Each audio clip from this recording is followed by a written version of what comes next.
Episode 9, The Ministry DC. Welcome to Chain of Wealth. Here's your host, Dennis, inspiring you to begin your journey of financial freedom.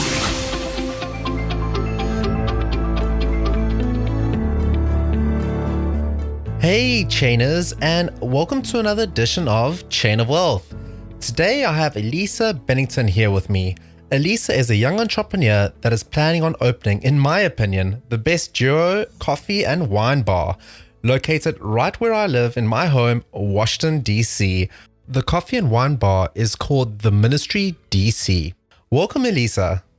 Hi.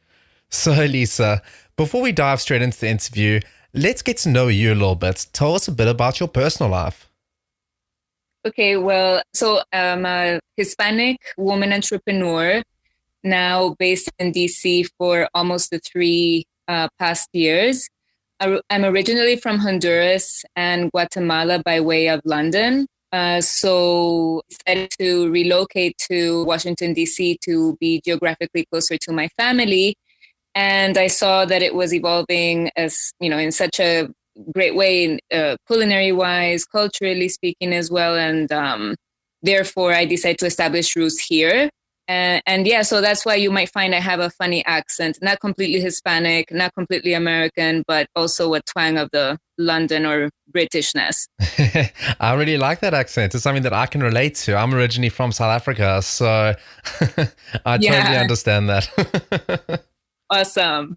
Awesome. So have you always felt like you were an entrepreneur, and what made you decide to take the leap and try something out?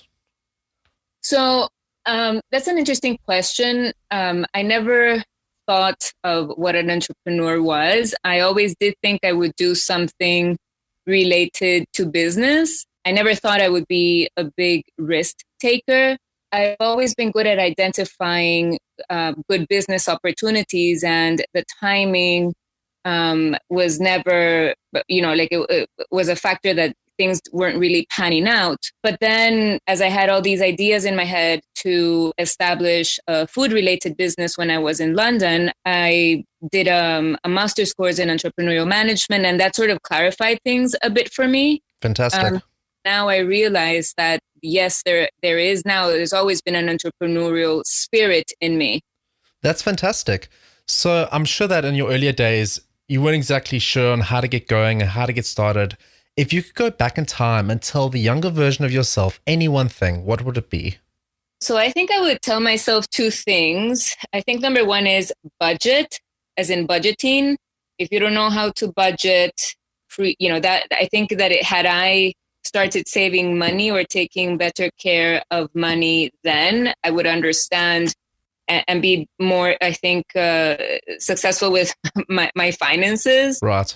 On the one hand, so budgeting for sure. And then I think also work experience. Don't listen to what your parents, friends, or, whomever, if they tell you don't do it or this or that, I'd say go ahead and do it, because it's very humbling and it's great to learn from the other side of, actual customer service and dealing with everyday things that we might normally take for granted and that we maybe in some way dehumanize, because we expect things to just happen, like in a go. Fantastic. I think it's very hard for people to get going, and a lot of people will just say no. And quite frankly, if you're going to make a difference in your life, you're the only person in the world that can actually step up for yourself and actually make that difference. So if you want to try something out, go ahead and try it. There's absolutely no harm in trying something out. The worst that can happen is that you fail and then you try something else out. I agree. And the reason why I say the thing about, don't listen to your parents if they tell you no is because I wanted to get a part-time job working at a pub. And my father, I think, the protective type of mentality told me, no, you can't do that. Men are going to just be gawking at you and this and that. So I didn't do it out of, I thought that he knew better. But and I didn't pursue anything else. Mind you, I was much younger and I could have done something else, but I just decided to continue studying full time. Fantastic. Elisa, I have to be honest with you now. Coffee and wine is actually two of my favorite things in the entire world. So When you were deciding, when you were deciding what to do, what gave you the idea to put them both together? So I'm a foodie at heart. I have a background in the culinary arts and hospitality. So I developed this affinity for wine in the past decade. And so I thought to myself, well, why don't I set up something that's related to wine? There's not that many wine bars, and, focus and create a really cool concept. But then, coming from a coffee producing country, my brother encouraged me to explore the idea of coffee. And I was fascinated, and I could not believe, how, coming from a coffee producing country, how amazing our coffee is, because most of it goes for export, and people don't really get the opportunity in Honduras to actually see and taste the best coffee. And so I thought that it would be great to have a dual concept. So coffee, specialty coffee throughout the day, and then add the wine component, the fine wine from the afternoon to the night. So, they're both products that, they're agricultural, and they grow, and they have a lot of similarities and yet a lot of differences too, obviously. So I just thought it would be a good concept that would work. Fantastic. Chainers, if you ever get your hands on Pinotage wine, it's absolutely phenomenal. It comes from where I grew up, South Africa. It's actually coffee flavored wine, and it's out of this world. I don't know if you've had any, Elisa, but it's fantastic. I don't think so. And I've, done, there's so many wines that I really want to go to South Africa just for the vineyards, I have to say. So I'll definitely have to check that out. And I always have my eye out for, where I did one of my wine certifications, they always have different tastings from around the world, and I'll have my eye out for that. But I also want to implement different types of tastings and sensory experiences at the coffee and wine bar that I'm setting up. So maybe you could be our, South Africa / Pinotage ambassador. There you go. Fantastic. So what has been some of the biggest challenges that you faced in starting your own business, and how have you overcome the hurdle? Resources is definitely one of them. And by that, I mean finding the right information that will help you, from what laws and permits and, even the market research and what things to look at in putting things together, but also resources in terms of financing, securing the financing for the business. So I would say that those have been the biggest challenges. And I think I've been very good when I'm faced with adversity. My mom has always taught us, okay, or at least with me, she's been, okay, so what are we going to do about it? Right. And just keep moving forward. I feel like sometimes I just don't allow myself to dwell too much, as in I might have my internal freak out, and a little cry doesn't hurt, Sure. But I just keep pushing myself to go forward and to try to find, okay, work. If this doesn't work, well, maybe this will work, and just try to exhaust every single opportunity. Fantastic. So funding, how did you manage to pay for the supplies that you needed? I'm sure it wasn't easy getting everything together. Yeah, well, I'm still paying for some of those supplies. So it's interesting, because you have to, in the process of setting up the business, you realize you have literally what startup expenses are, right? So it's from registering company to then having the capital for when you open, to construction if you do have a brick and mortar. So some of it has been through family and a few friends. And then I'm also working on a crowdfunding company. So it's still going, it's not completely, all, paid off, because there will always be things that arise, and you have to have the money, but also keep finding more money to keep going. And so I also explored different financing, channels such as banks.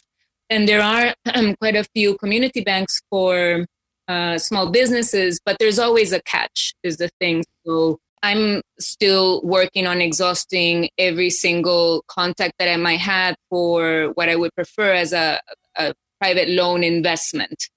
you want investment in the way of a loan or equity, which means that you would give a percentage of your company to somebody. So I'm still financing the project. And it's funny enough, I thought, oh my goodness, am I the only one that's doing this? Because one of my mentors was telling me, you can't go ahead, you need to have all of the financing. But then I've been meeting people in the hospitality industry that they've been telling me we're still securing some financing.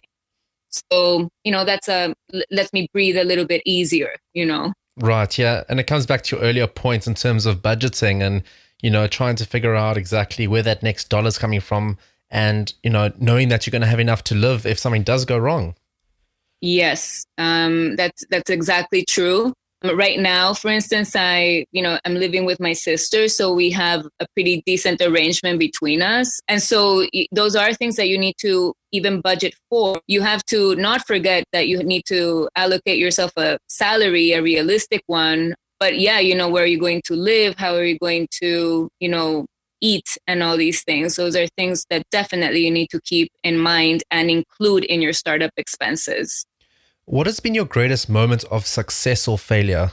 Getting, recognition somehow out of my hard work, such as being mentioned in a publication, getting lots of followers on my social media, because I want to hold off paying for, marketing campaigns and all this. I want the exposure to be more organic. So the biggest successes has been finding the right people that, building my team.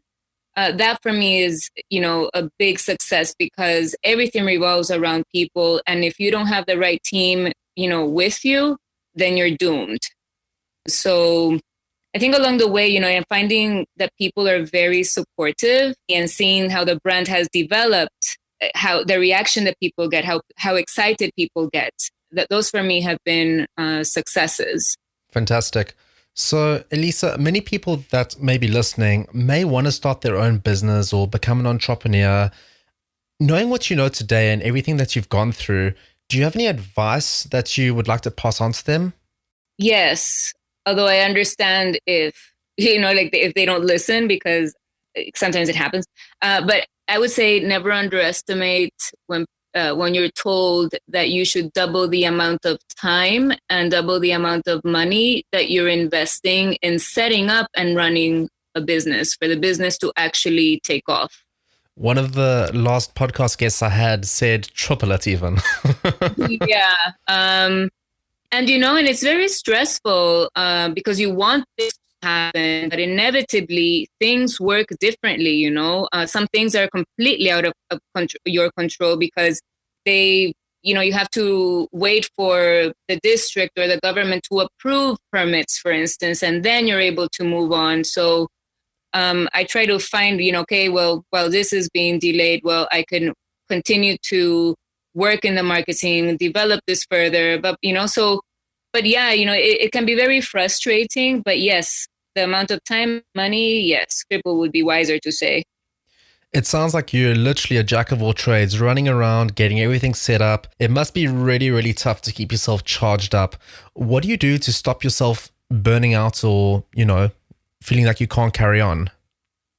Wine. Okay. Well, number one, I would have to say wine. But I enjoy exercising when I can. And I love music. I feel that music really grounds me. I think honestly, if I could do something else, I would probably be a professional dancer because when I hear music, I could start dancing on the street is a thing. But that and my friends, just catching up with a friend, it definitely grounds me. And, I can see that my problems are probably, everybody has struggles. Everybody has problems on that there is, I just have to keep going is the thing. But yeah, definitely exercise, music, friends, and wine. Chainers, Elisa's been dropping some absolute value bombs. We're just going to take a quick break and say a quick thanks to our sponsors, and then we're going to dive right back to the value link round. Chainers, are you looking for an awesome gift for the holidays? Head over to chainofwealth.com/gifts.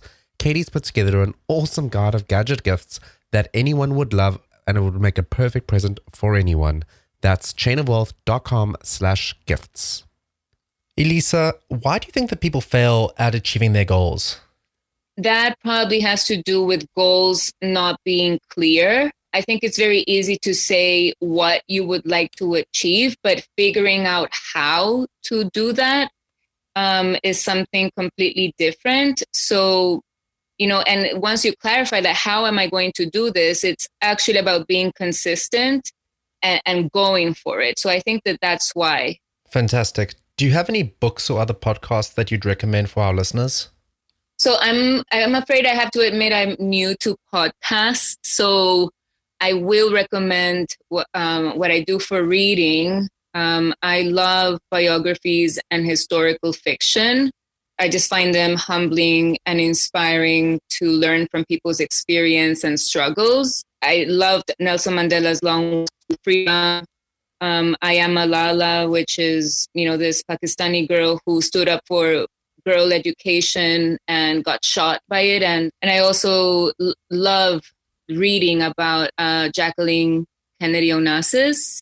So biographies for sure and historical fiction, but I would also say anything that's related to the industry that you're interested in or that's related to your passion definitely is something that I would recommend. Great stuff. What are some of the best advice that someone's ever given you? Make it happen. There you go. Short and simple. Yeah. Fantastic. And then what is your favorite word or quote? I don't know if this is my favorite word because I say the F word a lot, but so yeah, I think it's just ingrained in me, but I love carpe diem, and whoever saves a life saves the world. Fantastic. And I think that applies not just for human life. Awesome. So Elisa, thanks so much. You've absolutely rocked the podcast. How can people get in touch with you? So you could follow me on Instagram or drop me an email, drop me a few lines. So my Instagram is, you can follow me at the Ministry DC, or you could email me at elisa@theministrydc.com. Fantastic.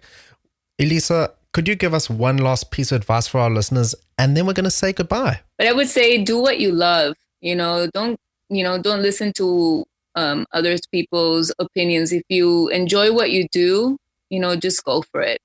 Chainers, this was Elisa Bennaton. She's absolutely rocked the podcast and given us some amazing advice.